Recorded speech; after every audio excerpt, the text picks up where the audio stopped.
بسم اللہ الرحمن الرحیم۔ السلام علیکم ورحمۃ اللہ وبرکاتہ۔ ربی اشرح لی صدری ویسر لی امری واحلل عقدۃ من لسانی یفقہوا قولی۔ ختم نبوت کورس میں خوش آمدید۔ الحمدللہ آج ہمارا 8واں سبق ہے جس کا موضوع تذکرہ دجال ہے۔ دجال کے بارے میں مسلمانوں کا نظریہ۔ احادیث مبارکہ سے ثابت ہوتا ہے کہ دجال کا وجود انسانوں کی طرح ہوگا۔ جتنے بھی انبیاء کرام علیہ السلام دنیا میں تشریف لائے انہوں نے اپنی امتوں کو دجال کے فتنے سے ڈرایا۔ اسی طرح حضور صلی اللہ علیہ وآلہ وسلم نے بھی اپنی امت کو دجال کے فتنے سے ڈرایا ہے اور اپنی امت کو اپنی دعاؤں میں دجال کے فتنے سے پناہ مانگنے کی تلقین بھی فرمائی ہے۔ دجال پہلے نبوت کا دعویٰ کرے گا اور پھر اس کے بعد خدائی کا دعویٰ کرے گا۔ دجال کی موت سیدنا عیسیٰ علیہ السلام کے ہاتھوں ہوگی۔ دجال کا حلیہ احادیث مبارکہ سے۔ ہمیں احادیث مبارکہ سے دجال کا جو حلیہ اور چند دوسری معلومات معلوم ہوتی ہیں ان پر ایک نظر ڈالتے ہیں۔ حدیث نمبر 1، دجال جوان ہوگا اور عبدالاعزیٰ بن قطن کے مشابہ ہوگا۔ مسلم حدیث نمبر 426۔ حدیث نمبر 2، دجال کا رنگ گندمی اور بال پیچ دار ہوں گے۔ مسلم حدیث نمبر 426۔ حدیث نمبر 3، دونوں آنکھیں عیب دار ہوں گی۔ بخاری حدیث نمبر 3337۔ مسلم حدیث نمبر 7366۔ حدیث نمبر 4، پیشانی پر کافر لکھا ہوگا یعنی کاف فا را۔ بخاری حدیث نمبر 3355۔ حدیث نمبر 5، پیشانی پر لکھے گئے کافر کو ہر مومن پڑھ سکے گا خواہ وہ پڑھنا لکھنا جانتا ہو یا نہ جانتا ہو۔ مسلم حدیث نمبر 7367۔ حدیث نمبر 6، وہ ایک گدھے پر سواری کرے گا جس کے دونوں کانوں کے درمیان 40 ہاتھ کا فاصلہ ہوگا۔ مسند احمد حدیث نمبر 15017۔ حدیث نمبر 7، دجال کی رفتار بادل اور ہوا کی طرح تیز ہوگی۔ مسلم حدیث نمبر 7373۔ حدیث نمبر 8، تیزی سے پوری دنیا میں پھیر جائے گا۔ مسلم حدیث نمبر 7373۔ حدیث نمبر 9، ہر طرف فساد پھیلائے گا۔ مسلم حدیث نمبر 7373۔ حدیث نمبر 10، مکہ معظمہ اور مدینہ طیبہ میں داخل نہیں ہو پائے گا۔ بخاری حدیث نمبر 1881۔ حدیث نمبر 11، سب منافقین دجال سے مل جائیں گے۔ مسلم حدیث نمبر 7391۔ حدیث نمبر 12، دجال پہلے نبوت کا دعویٰ کرے گا اور اس کے بعد خدائی کا۔ ابن ماجہ حدیث نمبر 4077۔ حدیث نمبر 13، اس کے ساتھ غذا کا بہت بڑا ذخیرہ ہوگا۔ مسلم حدیث نمبر 5624۔ حدیث نمبر 14، زمین کے خزانے اس کے تابع ہوں گے۔ مسلم حدیث نمبر 7373۔ حدیث نمبر 15، دجال کو مارنے اور زندہ کرنے کی طاقت دی جائے گی۔ مسلم حدیث نمبر 7373۔ حدیث نمبر 16، اس کے ساتھ جنت اور جہنم ہوگی۔ بخاری حدیث نمبر 3338۔ مسلم حدیث نمبر 7366۔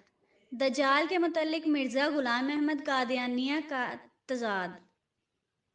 مرزا قادیانی جب خود کو مہدی اور مسیح کہلانے لگا تو سوالات پیدا ہوئے کہ مہدی اور نزول عیسیٰ کے زمانوں میں تو دجال کا ظہور ہوگا۔ اگر تم خود کو مہدی اور مسیح کہتے ہو تو دجال تو آیا نہیں، تم کیسے مسیح ہو جس میں دجال ہی نہیں؟ اس پر مرزا نے تاویلات کرنا شروع کی۔ جس طرح مرزا کے اکثر عقائد میں خطرناک حد تک تضاد پایا جاتا ہے، اسی طرح دجال کے بارے میں بھی مرزا کی تحریرات میں اختلاف ہے۔ مرزا کے نظریے کا تحقیقی جائزہ لیتے ہیں۔ مرزا قادیانی کا دجال کے بارے میں پہلا نظریہ۔ مرزا قادیانی نے لکھا ہے کہ دجال معہود پادریوں اور عیسائیوں متکلموں کا گروہ ہے جس نے زمین کو اپنے ساحرانہ کاموں سے تہہ و بالا کر دیا ہے۔ روحانی خزائن جلد 3 صفحہ 488، ازالہ اوہام صفحہ 722۔ پادریوں کے سوا کوئی دجال اکبر نہیں۔ مجموعہ اشتہارات جلد 1 صفحہ 582، جدید ایڈیشن 2 جلد والا۔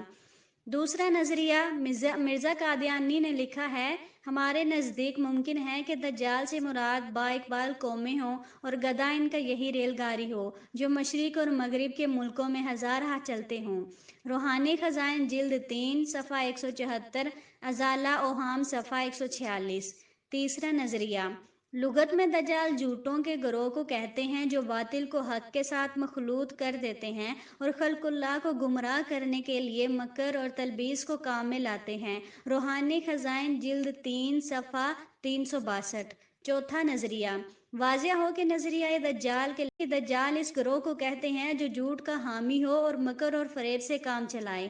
دوسرا یہ کہ دجال شیطان کا نام ہے جو ہر ایک جھوٹ اور فساد کا باب ہے۔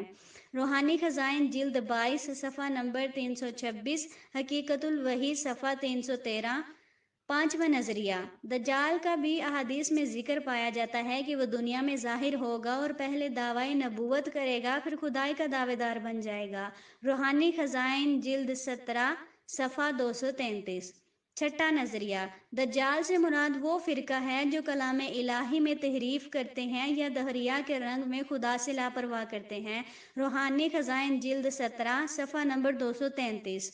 مرزا کے نظریات کا خلاصہ یہ ہے کہ دور رسالت صلی اللہ علیہ وآلہ وسلم میں با اقبال قومیں موجود تھیں، لیکن آپ صلی اللہ علیہ وآلہ وسلم نے انہیں دجال نہیں فرمایا اور نہ ہی آپ نے پادریوں کو دجال سے منسوب کیا، حالانکہ وہ بھی آپ صلی اللہ علیہ وآلہ وسلم کی حیات مبارکہ میں موجود تھے۔ اسی طرح شیطان کا ذکر بھی ہر دور میں ہوتا رہا، لیکن کسی حدیث میں دجال سے مراد شیطان نہیں، جبکہ کسی باطل فرقے کو بھی دجال سے تعبیر نہیں فرمایا گیا، بلکہ دجال ایک شخصی وجود کا نام ہے جو قرب قیامت اپنے تمام تر فتنوں کے ساتھ ظاہر ہوگا اور سیدنا عیسیٰ علیہ السلام کے ہاتھوں مقام لد پر دجال کا خاتمہ ہوگا۔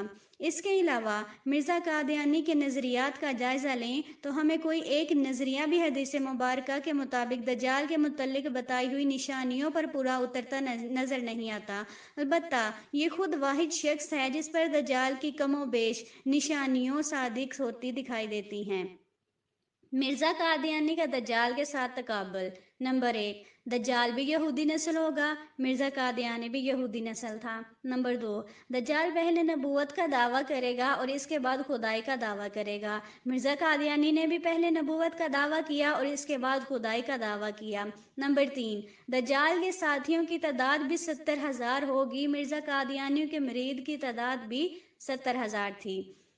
نمبر 4، دجال مکہ میں اور مدینہ میں نہیں جا سکے گا۔ مرزا قادیانی بھی ساری زندگی مکہ اور مدینہ نہ جا سکا۔ نمبر 5، دجال گدھے پر سواری کرے گا۔ مرزا قادیانی جس سواری کو دجال کا گدھا کہتا رہا، اسی پر سواری بھی کرتا رہا، ریل گاڑی۔ نمبر 6، دجال سیدنا عیسیٰ علیہ السلام کا مخالف ہوگا۔ مرزا قادیانی بھی سیدنا عیسیٰ علیہ السلام کی مخالفت کرتا رہا۔ آپ سب کو علم ہونا چاہیے کہ دجال کا فتنہ بہت بڑا فتنہ ہے، اور یہ بھی یاد رہے کہ فتنہ دجال صرف ایک فتنہ نہیں بلکہ چھوٹے بڑے لاتعداد اور بے تحاشا فتنوں کا مجموعہ بھی ہے۔ گو کہ اصل دجال ابھی سامنے نہیں آیا، لیکن بہت سارے دجالی فتنے بشمول قادیانیت جیسا فتنہ عظیم دنیا بھر میں کام کر رہے ہیں اور لوگوں کو گمراہ کر کے ان کا ایمان لوٹ رہے ہیں۔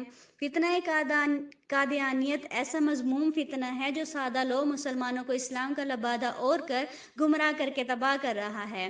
دجال بھی لوگوں کو مرتد کرے گا اور قادیانی بھی اسی راہ پر لگے ہوئے ہیں۔ ویسے بھی موجودہ حالات کے پیش نظر کہا جا سکتا ہے کہ بہت جلد ان سب دجالی فتنوں کے بڑے سربراہ یعنی مسیح دجال کا خروج بھی ہو ہی جائے گا۔ یاد رہے کہ قادیانیت یا مرزائیت ایک انتہائی گمراہ گروپ ہے، اور اس میں کوئی شک نہیں کہ بظاہر ان میں سے بہت سے لوگ پڑھے لکھے بھی ہوں، لیکن ان کی عقل کسی کام کی نہیں ہوتی، اس لیے اپنا ایمان تباہ کیے بیٹھے ہیں اور ایک ایسے بندے کو اللہ کا نبی اور رسول مانتے ہیں معاذ اللہ، جس کی اپنی ہی حالت ٹھیک نہیں تھی۔ لیکن بالفرض اسی مرزے کی ذہنی حالت بہت اچھی بھی ہوتی، تب کون سا وہ نبی بن جاتا؟ جیسے کہ پہلے بتایا اور سمجھایا جا چکا ہے کہ نبی صلی اللہ علیہ وآلہ وسلم کے بعد جو بھی نبوت کا دعویٰ دار بنے گا وہ کافر ہوگا، اور اس کی جماعت بھی۔ اور واضح رہے کہ باطل قوتوں نے جب بھی سر اٹھایا تو اپنی ناپاک سازشوں کو اسلام کی حویلی سے باہر رہ کر سر انجام دیا، جو جلد ہی اپنے پیروکاروں سمیت نیست و نابود ہو گیا۔ لیکن یہ قادیانی فتنہ اس جونگ کی مانند ہے جو اسلام کی حویلی میں کھڑا ہو کر شجرہ اسلام کو کاٹنے کی مسلسل کوشش میں ہے۔